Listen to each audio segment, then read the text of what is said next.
We're here outside the Ecuadorian Embassy in London.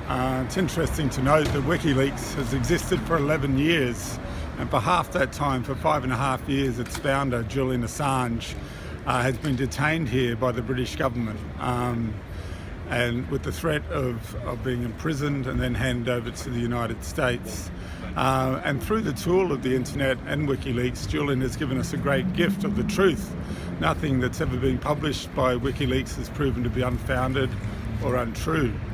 So it's a great loss, not only to Julian, but to ourselves and to the rest of the world, that the internet here has been cut.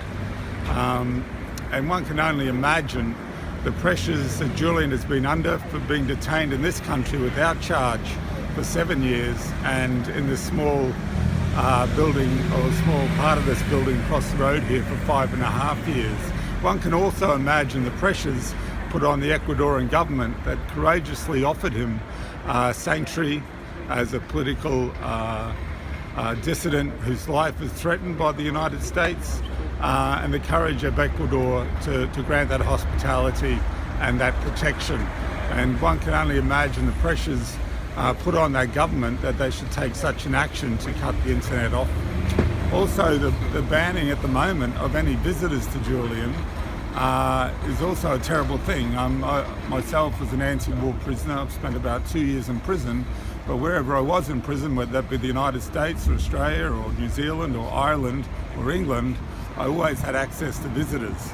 So this is pretty outrageous that Julian is being denied visitors at this stage, and that should be immediately revoked by the embassy here. It's a basic human right to associate, as recognised by the EU guarantees for human rights, not by the American Supreme Court, but in Europe, the right to association is a basic human right here in Europe. And so we're gathered here in shock, but also in solidarity and in support of Ecuador of offering Julian asylum, and understanding that they're under a lot of pressures, but we ask them, call upon their courage to withstand such pressures and to reinstate both visits and the internet. I'd also add, as an Australian, that it's completely outrageous, the abandonment of the Australian government of one of its citizens. And it's a lack of the courage of the Australian government and also the British government that the Ecuadorian embassy here finds itself in such a situation to withdraw the internet and visits from Julian.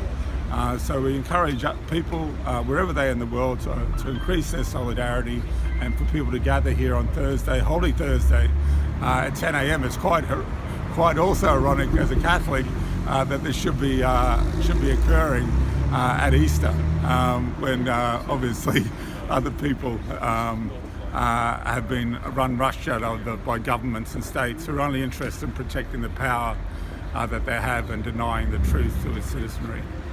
Thank you very much, Kieran. Thank you, everybody. Thank you. Reconnect Julian. Reconnect Julian. Reconnect Julian. Respect his human rights.